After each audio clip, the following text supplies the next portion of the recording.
السلام علیکم ناظرین، میں ہوں عرفان ہاشمی اور آپ کو پروگرام میں خوش آمدید کہتا ہوں، اور ہمارے ساتھ موجود ہیں ابراہیم راج صاحب۔ راج صاحب السلام علیکم۔ وعلیکم السلام۔ راج صاحب، 3 خبروں پر تفصیل سے ہم بات کریں گے۔ پہلی خبر، سائفر کیس میں عمران خان کی بریت، اور عمران خان کی بریت پر امریکہ کا پہلا رد عمل آ گیا ہے۔ امریکہ کیا کہتا ہے اور شہباز حکومت اس بریت کو چیلنج کرنے جا رہی ہے۔ اب ثبوت اور دلیلیں کیسے اکٹھے کی جائیں گی اور پروسیکیوشن کو کیا تیاری کرا کر بھیجا جائے گا، اس کی تفصیل شامل کریں گے آج کی اس نشست کے اندر۔ اور پھر رائے صاحب، عمران خان نے اپنی بریت پر پہلا ریئیکشن دیا، وہ کیا کہتے ہیں یہ بھی ہم بتائیں گے۔ اور سپریم کورٹ پاکستان میں مخصوص نشستوں کا یہ کیس ہے جس میں قاضی فائز عیسیٰ کا سامنا ہے، باقی ججز سے سخت سوالات پوچھے گئے اور قاضی صاحب کیوں ٹوکتے رہے اور بات لڑائی تک پہنچ گئی، اور بلے کا نشان اس کیس کے ساتھ کیسے جڑا ہوا ہے، کیونکہ قاضی صاحب نے بلے کا نشان پاکستان تحریک انصاف سے چھینا تھا۔ اس کی تفصیل بھی شامل کریں گے آج کی اس نشست کے اندر۔ لیکن راج صاحب، جو سب سے اہم خبر ہے وہ ہے سائفر کیس میں عمران خان کی بریت۔ اور راج صاحب، بریت ایسے وقت میں ہوئی ہے جب پاکستان تحریک انصاف کو دبانے کی کوشش کی جا رہی ہے اور خان صاحب کے اوپر متعدد مقدمات اس وقت موجود ہیں۔ اسلام آباد ہائی کورٹ نے یہ بریت کی ہے جی، اور عدالت میں جسٹس عامر فاروق اور اس کے ساتھ ساتھ جسٹس میاں گل حسن اورنگزیب کی جو ریمارکس ہیں بہت ہی اہمیت کے حامل ہیں، کیونکہ لاسٹ ڈے تھا۔ ایک تو رائے صاحب حامد علی شاہ صاحب پیش نہیں ہوئے، اور انتہائی اہم دن، اور حامد علی شاہ صاحب کو شاید یہ پتہ لگ گیا تھا جو پروسیکیوٹر تھے اس کیس کے اندر کہ یہ فیصلہ عمران خان کے حق میں آ رہا ہے، اور انہوں نے جب بھی کبھی کوئی دلیل دی اور ثبوتوں کی بات کی تو انہوں نے کہا کہ میں آپ کو آگے چل کر یہ بتاؤں گا، لیکن وہ آگے کتنا چلے گئے کہ وہ واپس لوٹ کر عدالت میں آخری روز آئے ہی نہیں۔ راج صاحب، ایک تو فیصلے میں یہ کہا گیا ہے کہ عمران خان کی سائفر کیس میں سزا کے خلاف اپیل منظور کی جاتی ہے۔ ٹرائل کورٹ کا 30 جنوری 2024 کا فیصلہ کالعدم قرار دیا جاتا ہے۔ عمران خان کو آفیشل سیکرٹ ایکٹ کے تحت الزامات سے بری کیا جاتا ہے۔ فیصلے میں کہا گیا کہ عمران خان کے خلاف 15 اگست 2023 کو آفیشل سیکرٹ ایکٹ کے تحت مقدمہ درج ہوا۔ F I A counter terrorism wing نے عمران خان کے خلاف مقدمہ درج کیا۔ عدالت نے حکم دیا کہ عمران خان کسی اور مقدمے میں گرفتار نہیں تو رہا کیا جائے۔ فیصلے سنائے جانے کے موقع پر پاکستان تحریک انصاف کی مرکزی قیادت اسلام آباد ہائی کورٹ میں موجود تھی، اور سائفر کا یہ کیس جس میں خان صاحب کو 10 سال قید کی سزا سنائی گئی، یعنی شاہ محمود قریشی صاحب کو بھی اب عمران خان کو اس کیس کے اندر رائے صاحب بری کر دیا گیا ہے۔ رائے صاحب، میں چاہوں گا اس پہ بھی آپ کمنٹ کریں، کیونکہ 3 چیزیں بڑی اہم تھی۔ ایک، سائفر گم ہو گیا، ایک الزام یہ تھا کہ سائفر پاس رکھ لیا، اور پھر یہ بھی الزام تھا کہ سائفر سے تیسرے جو ملک ہے اس کو فائدہ پہنچا۔ ابھی تیسرا ملک کون سا ہے؟ امریکہ، اور امریکہ کو کیا فائدہ پہنچا؟ پروسیکیوٹر صاحب نے ایک بھی چیز ریکارڈ پر پیش نہیں کی۔ اب پاکستان مسلم لیگ نون نے اس حوالے سے جو فیصلہ کیا جی کہ ہم اسے سپریم کورٹ میں چیلنج کریں گے، اور طلال چودھری نے یہ کہا کہ جی سائفر 2+2 والا کیس ہے، فیصلے میں تبدیلی بھی آ سکتی ہے۔ حکومت کے قانونی امور کے ترجمان بیرسٹر عقیل ملک نے پریس کانفرنس کرتے ہوئے یہ کہا کہ جی جناب، حکومت اس بریت کو چیلنج کرے گی، بہتر ہوتا کہ عدالت سائفر کیس کو قومی سلامتی کے تناظر میں دیکھتی۔ ایک مخصوص سیاسی جماعت اور شخصیت کے نرم فیصلے آ رہے ہیں، عدالت کو سائفر کیس ری ٹرائل کے لیے بھیجنا چاہیے تھا تاکہ غلطیوں کو دور کیا جاتا۔ غلطیاں کریں آپ اور پروسیکیوشن ثابت نہ کر سکے، اور آپ عمران خان کو مزید اس کیس کے اندر جیل میں رکھیں، اور آپ یہ کہیں کہ غلطیاں دور کرنے کے حوالے سے آپ کو دیکھنا چاہیے تھا۔ رائے صاحب، ایک تو خان صاحب کا جو ریئیکشن آیا ہے وہ اس پر یہ کہتے ہیں کہ تمام کیسز جھوٹے ہیں اور تمام کیسز کا سامنا کروں گا، اور اس کے علاوہ جو ملاقات ہوئی ہے خواجہ حارث کی، انتظار پنجوتا اور شاہ فیصل ایڈوکیٹ، اس میں انہوں نے یہ بات کہی ہے کہ بہت جلدی تمام کیسز میں ہم سرخرو ہوں گے اور باہر آئیں گے۔ راجہ صاحب، یہ ایک تو ججز کی جو ہے کردار کشی بھی شروع ہو گئی ہے، اور دوسری طرف خان صاحب کے جو دیگر مقدمات ہیں اس میں بھی ایک طرح سے ٹائم بائی کیا گیا ہے۔ عدت میں نکاح کا کیس، اس میں بھی آپ کو پتا ہے کہ جج صاحب جو تھے ارجمن صاحب، انہوں نے اسے واپس اسلام آباد ہائی کورٹ کو بھیجا، اور اب ایک نئے جج کو اسے منتقل کر دیا گیا ہے، جج محمد افضل، جن کی عدالت میں عدت کے نکاح میں کیس کو منتقل کیا گیا ہے۔ اب یہ ڈیلنگ ٹیکٹکس ہیں، اور اب یہ واضح نظر آ رہا ہے کہ یہ ڈیلنگ ٹیکٹکس کس نوعیت کی ہیں، اور خان صاحب کا ابھی جیل سے باہر آنا شاید اتنا آسان نہیں ہوگا، کیونکہ ابھی بھی 203 کے قریب مقدمات ہیں۔ لیکن رائے صاحب، کیا فرق پڑے گا سیاسی منظرنامے پر جو بیانیے بنائے گئے؟ عمران خان کو غدار کہا گیا، قومی سلامتی کے تنازع میں لوگ کہتے ہیں بات کریں، تو قومی سلامتی کے تنازع میں اگر بات کرنی تھی تو پھر عدالت کو یہ بھی بتایا جاتا کہ نقصان کیا ہوا قومی سلامتی کو، کہاں پر نقصان ہوا، کس ملک کی طرف سے کس قسم کی پاکستان کے حوالے سے کارروائیاں کی گئی، یہ بھی عدالت نے سوال پوچھا تھا جو پروسیکیوٹر صاحب نے نہیں بتایا۔ دیکھیں ہاشمی صاحب، آپ کا جو سوال ہے اس کے اندر دو بڑی بریکنگ نیوز چھپی ہیں۔ یہ دونوں بریکنگ نیوز اپنے ویورز کے ساتھ شیئر کرتے ہیں، اور army chief general Asif Munir کے ایک انتہائی قریبی شخصیت جو کہ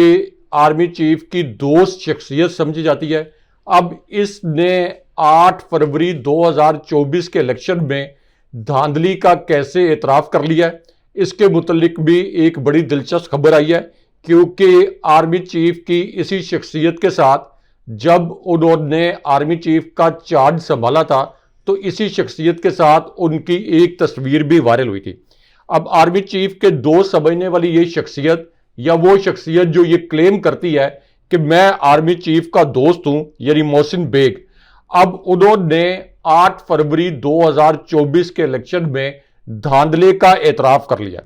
محسن بیگ اپنے اس انکشاف میں جو کہ ایک پروگرام میں انہوں نے کیا، انہوں نے یہ الفاظ بولے کہ اسلام آباد میں قومی اسمبلی کی جو تینوں نشستیں ہیں، ان تینوں نشستوں پر پی ٹی آئی کا موقف آج بھی تگڑا ہے۔ یہ تینوں نشستیں پی ٹی آئی کے پاس چلی جائیں گی۔ نون لیگ اور Peoples Party P T I کا مقابلہ نہیں کر پا رہی۔ نون لیگ اور پیپلز پارٹی نے سارا کام ایجنسیوں اور فوج پر چھوڑ دیا ہے۔ یعنی محسن بیگ یہ اعتراف کر رہے ہیں کہ نون لیگ اور پیپلز پارٹی نے سارا کام ایجنسیوں کا مطلب یہ ہے کہ آئی ایس آئی اور ملٹری انٹیلیجنس اور فوج پر چھوڑ دیا ہے، اور محسن بیگ کے متعلق جاننے والے جانتے ہیں کہ ان کو آئی ایس آئی کے ایک انتہائی قریب شخص سمجھا جاتا ہے۔ اس کے بعد وہ یہ بھی کہتے ہیں کہ حلقہ این اے 48 سے جو نون لیگ کی نشست ہے یہ بھی خطرے میں پڑ گئی ہے۔ عدالتی کارروائی اور جج صاحب کے جو ریمارکس ہیں، ان سے لگتا ہے کہ یہ نشست نون لیگ کے ہاتھ سے نکل جائے گی۔ اس کے بعد باقی نشستوں کا معاملہ بھی مشکوک ہو جائے گا۔ اس طرح سے اسلام آباد کی 3 نشستیں جو کہ جعلی فارم 47 کے ذریعے آدھی رات کو آپریشن کر کے اس شرمناک اور فراڈ ریاست کے اندر تحریک انصاف کے 3 امیدواروں کو ہرا کے زبردستی نون لیگ کے 3 امیدواروں کو جو 50-50 ہزار کی لیڈ سے ہارے ہوئے تھے، تو انہوں نے بھی بے شرمی سے اس فتح کو قبول کر لیا۔ تو وہ کہتے ہیں کہ یہ تینوں نشستیں جو ہیں یہ اب تحریک انصاف کو مل سکتی ہیں۔ اس کے بعد محسن بیگ یہ بھی کہتے ہیں کہ دوسری جانب ایک دلچسپ صورتحال سپریم کورٹ کے فل کورٹ کی بھی ہے، جس نے مخصوص نشستوں کے معاملے پر ایک فل کورٹ بھی بنا دیا ہے، اور یہ جو پوری صورتحال ہے یہ حکمران جماعت کے لیے اچھے آثار نہیں دے رہی، اچھے آثار حکومت کے لیے نظر نہیں آ رہے۔ اب ایک طرف تو محسن بیگ کے یہ جو انکشافات ہیں، اس کے بعد آپ کو اور ویورز کو عمران خان صاحب کے سامنے ایک شخصیت کے رونے دھونے کے متعلق بھی ایک جو دلچسپ خبر آئی ہے، یہ دلچسپ خبر بھی اپنے ویورز کو بتاتے ہیں۔ ایک تو ہاشمی صاحب، یہ جو شخصیت ہے یہ گئی عمران خان صاحب سے ملاقات کے لیے اڈیالہ جیل، یعنی عمران خان صاحب اور تحریک انصاف کی جو پارٹی ہے ان کے ایک رہنما، انہوں نے جب خان صاحب کو دیکھا جنہیں اس فراڈ ریاست کے اندر قید کیے ہوئے 305 دن سے زائد ہو گئے ہیں، تو جب انہیں دیکھا تو انہوں نے یعنی پی ٹی آئی کے یہ جو رہنما ہیں انہوں نے رونا دھونا شروع کر دیا عمران خان صاحب کے سامنے۔ اب عمران خان صاحب کے سامنے جب انہوں نے رونا دھونا شروع کر دیا تو عمران خان صاحب ان پر بھرم ہو گئے۔ عمران خان صاحب نے کہا کہ تم اپنی شکل ٹھیک کرو، تم کیا کوئی مرد ہو؟ تم رو دھو کیوں رہے ہو؟ میں 305 دن سے جیل میں قید ہوں، میرے اعصاب بڑے مضبوط ہیں، مجھے کوئی پریشانی نہیں ہے، اب میں تمہیں روتا دھوتا نہ دیکھوں۔ ہم نے ایک لمبی سٹرگل کر لی ہے، اب تو ہماری منزل بڑی قریب ہے۔ اور یہ جو دلچسپ انکشاف ہے یہ پی ٹی آئی کی رہنما شاندانہ گلزار صاحبہ نے کیا ہے۔ لیکن یہاں پہ جسٹس فائز عیسیٰ کے متعلق بھی ایک دلچسپ ویڈیو وائرل ہے۔ ہاشمی صاحب، جسٹس فائز عیسیٰ جو کہ جسٹس اطہر من اللہ کے بعد، جسٹس جمال مندوخیل کے بعد،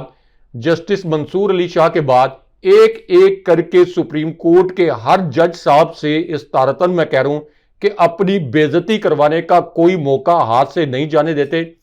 اب ان کے ساتھ کیا ہوا ہے،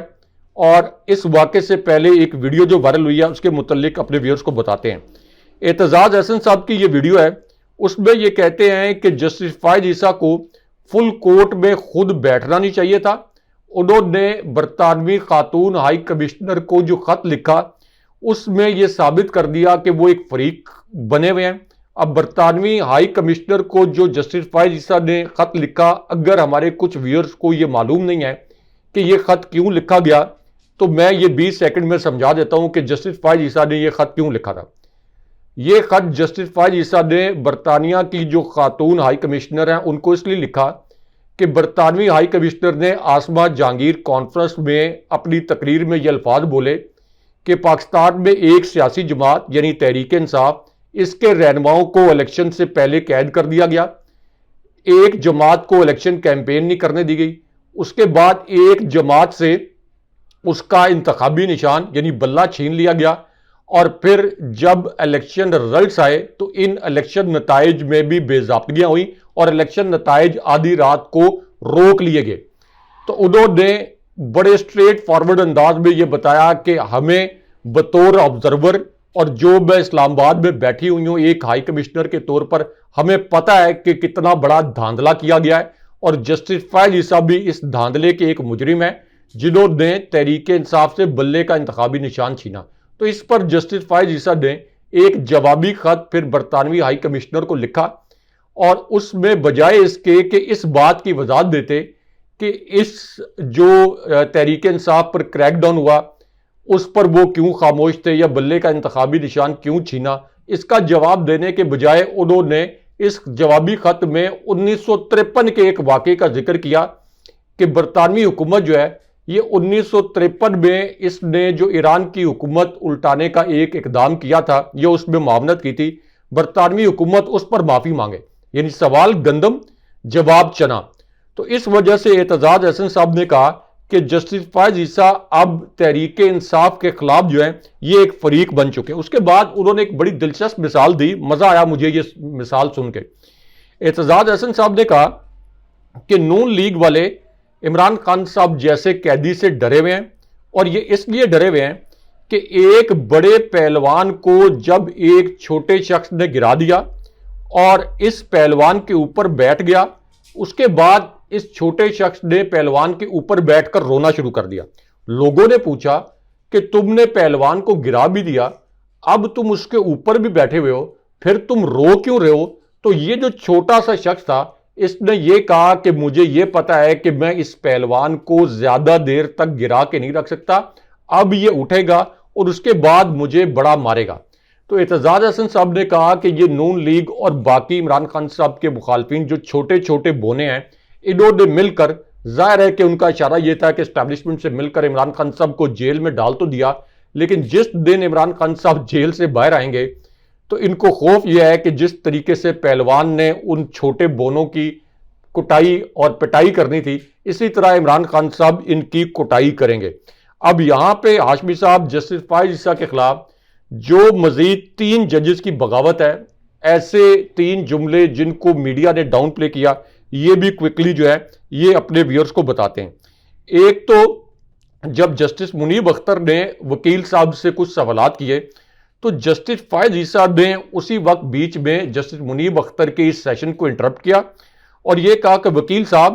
ہم تو آپ کو سننے بیٹھے ہیں، فیصلہ کر لیں گے۔ یعنی جسٹس منیب اختر نہ سوال کریں نہ آپ جسٹس منیب اختر کے سوال کا جواب دیں۔ اس پر جسٹس منیب اختر جو ہے وہ بھڑک اٹھے، انہوں نے کہا کہ جسٹس فائز عیسیٰ صاحب آپ کا یہ بیان غیر منصفانہ ہے، یہ فل کورٹ ہے، یہاں پر ہر جج ہر قسم کا سوال کر سکتا ہے اور آپ کا یہ جو بیان ہے یہ قابل قبول نہیں ہے۔ اس کے بعد جسٹس اطہر من اللہ سے بھی جسٹس فائز عیسیٰ نے بے عزتی کروائی۔ جسٹس اطہر من اللہ نے یہ کہا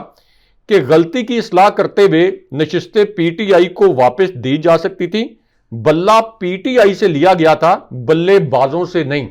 اس کے بعد جسٹس منصور علی شاہ نے یہ کہا کہ جو انتخابات جیت کر آتا ہے اس کے جو ووٹر ہیں ان کا کیا قصور، اور پھر عدالت میں بار بار جب بلہ چھیننے کا ذکر ہوا تو چیف جسٹس بڑے تلملاتے ہوئے نظر آئے، وہ بات کو کبھی ادھر موڑ دیتے کبھی ادھر موڑ دیتے۔ اس کے بعد جو جسٹس اطہر من اللہ ہیں انہوں نے یہ الفاظ بھی استعمال کیے کہ یہ معاملہ عوام کا تھا، ٹیکنیکلٹی کے ذریعے عوام کا حق نہیں لیا جا سکتا، اور پھر جسٹس جمال مندوخیل نے تو یہ بھی کہہ دیا کہ بلے کے نشان والے فیصلے پر لوگوں کو مس گائیڈ کیا گیا، آزاد امیدوار پی ٹی آئی میں بھی شامل ہو سکتے تھے، اس پر کوئی پابندی نہیں۔ ہاشمی صاحب اس پر تو چیف الیکشن کمشنر پر آرٹیکل 6 لگنا چاہیے، کیونکہ یہ فیصلہ الیکشن کمیشن نے کیا تھا کہ یہ جو آزاد امیدوار ہیں یہ پی ٹی آئی میں اب شامل نہیں ہو سکتے، لیکن سپریم کورٹ کے جسٹس جمال مندوخیل کہتے ہیں کہ یہ آزاد امیدوار پی ٹی آئی کے حمایت یافتہ یہ پی ٹی آئی میں شامل ہو سکتے تھے، کیونکہ پی ٹی آئی جو ہے یہ کالعدم نہیں ہوئی تھی۔ اب یہاں پر army chief general Asim Munir اور عمران خان صاحب کے متعلق جاوید چودھری صاحب نے بھی ایک دلچسپ انکشاف کیا۔ جاوید چودھری صاحب کبھی کبھی بڑی دلچسپ بات کرتے ہیں۔ اب جاوید چودھری صاحب یہ کہتے ہیں اپنے اس انکشاف میں عمران خان صاحب کی اس ٹویٹ کا حوالہ دیتے ہوئے جو کہ انہوں نے جنرل یحییٰ خان اور شیخ مجیب الرحمان کے متعلق کی، اور یہ سوال کیا کہ کیا 1971 کے سانے کا ذمہ دار جنرل یحییٰ تھے یا شیخ مجیب اس کے ذمہ دار تھے۔ اب پورا پاکستان جو ہے 25 کروڑ عوام، اور اس سے پہلے اسٹیبلشمنٹ بھی یہی سمجھتی تھی کہ پرائمری رسپانسبلٹی جو ہے یہ جنرل یحییٰ کی تھی اس سانے پر۔ تو اس کے متعلق اب جاوید چودھری صاحب کہتے ہیں کہ عمران خان صاحب اور سابق صدر عارف الوی چونکہ پاکستان کے سسٹم کا حصہ رہے ہیں وزیر اعظم کے طور پر اور صدر کے طور پر، اس لیے وہ جانتے ہیں کہ جب اسٹیبلشمنٹ کو شیخ مجیب الرحمان، جنرل یحییٰ اور حمود الرحمان کمیشن کا تانا دیا جائے تو ان کو کتنی اذیت ہوتی ہے، اسٹیبلشمنٹ کو کتنی تکلیف ہوتی ہے۔ اس لیے اب عارف الوی اور عمران خان صاحب اسٹیبلشمنٹ کو باقاعدہ اذیت دے رہے ہیں۔ اب یہاں پر army chief general Asim Munir اور عمران خان صاحب کے متعلق سینئر صحافی حامد میر صاحب نے بھی ایک اہم انکشاف کیا ہے۔ اب حامد میر صاحب نے بھی عمران خان صاحب کی جو ٹویٹ ہے شیخ مجیب اور یحییٰ خان کے متعلق اس کا حوالہ دیتے ہوئے کہا کہ اگر عمران خان صاحب پر غداری کا مقدمہ چلا تو پھر پاکستانی یہ سوچیں گے کہ شیخ مجیب الرحمان تو 1965 میں فاطمہ جناح کا چیف پولنگ ایجنٹ تھا، آخر شیخ مجیب الرحمان کو کن حالات نے مجبور کیا کہ وہ علیحدگی کا نعرہ لگاتے؟ ایک بار عدالت میں بحث ہو جائے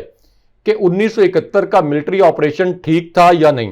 اس کے بعد حامد میر صاحب نے کہا کہ سکوت ڈھاکہ کے متعلق عمران خان صاحب کا جو موقف ہے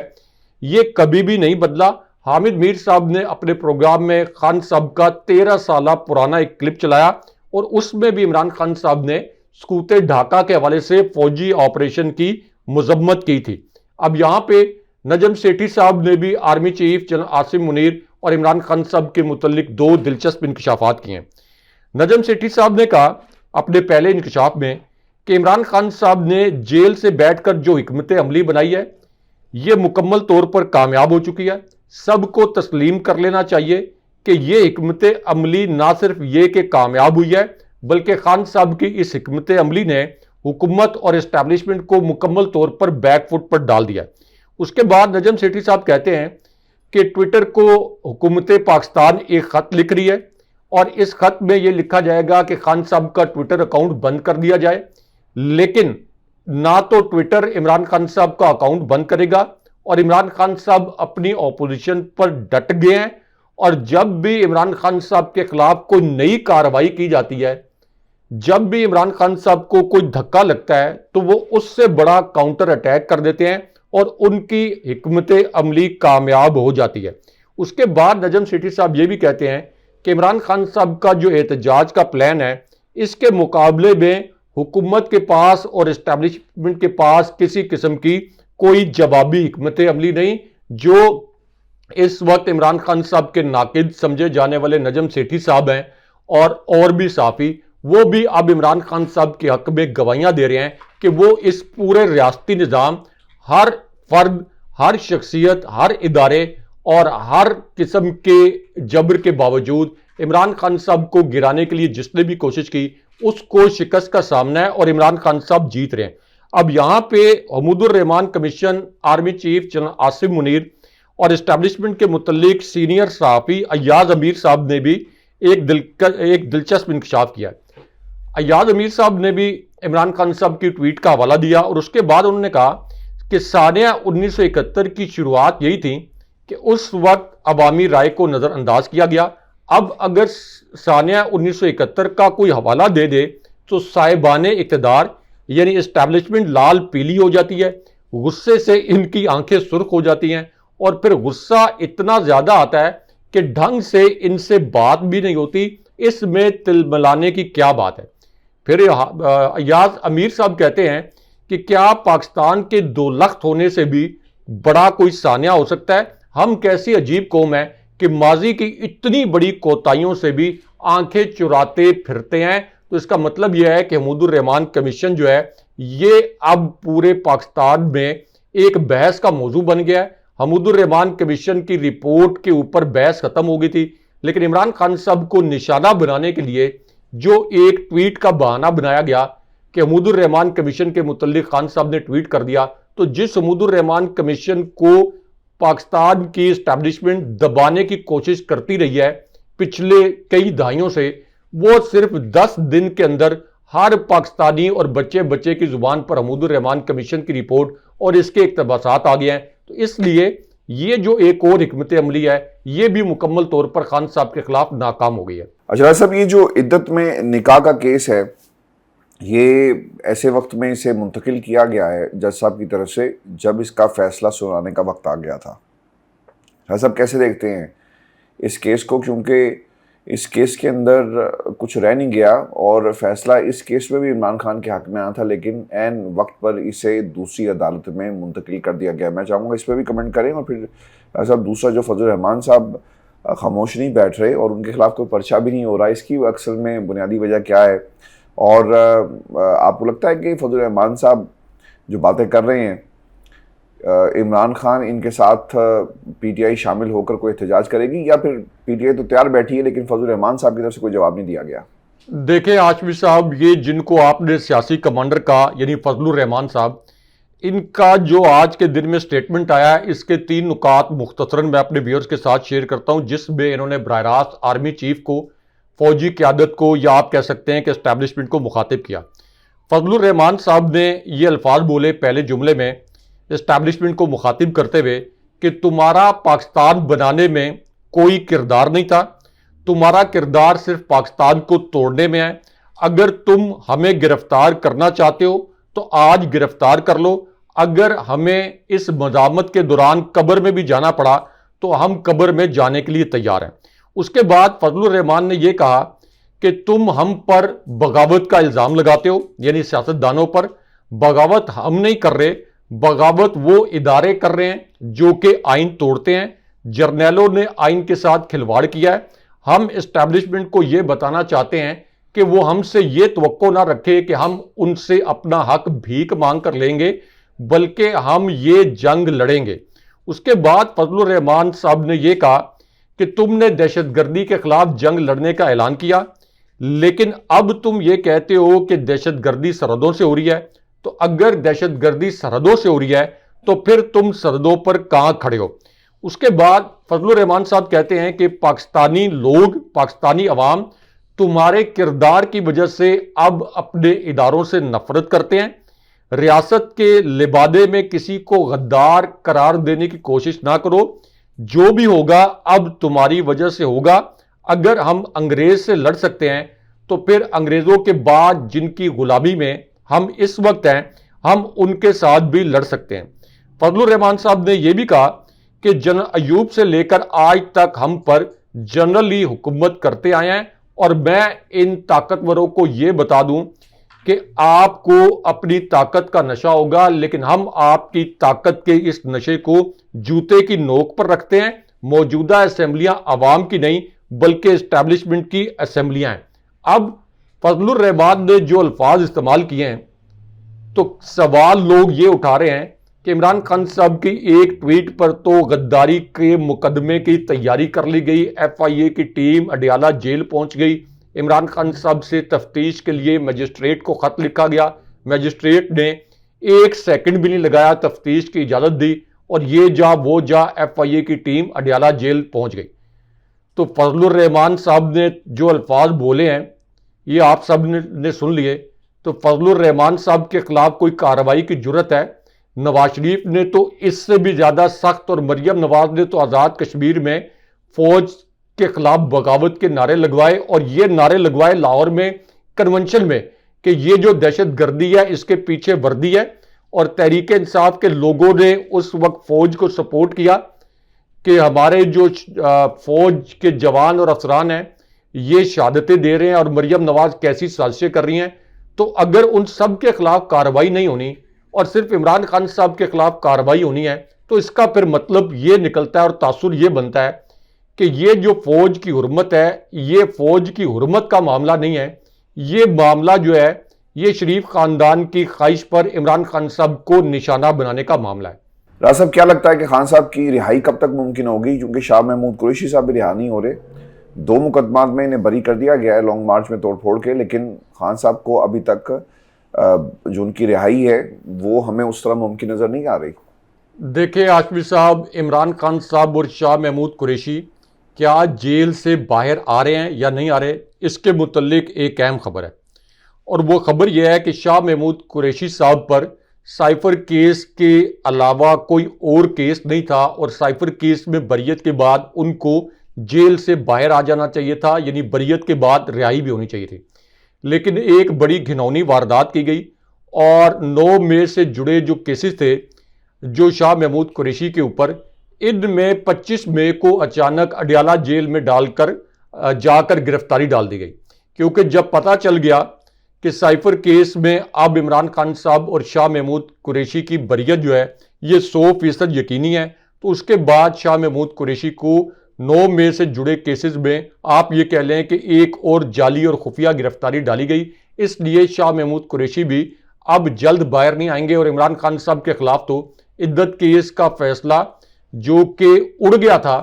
مکمل طور پر، عدت کیس، اس کو سب کو پتا ہے کہ ایک اور عدالت میں خان صاحب کو کچھ اور عرصہ جیل میں رکھنے کے لیے اس کو ایک اور عدالت میں ٹرانسفر کیا گیا ہے۔ لیکن اس دوران جب تک عمران خان صاحب کو زبردستی جیل میں رکھا جائے گا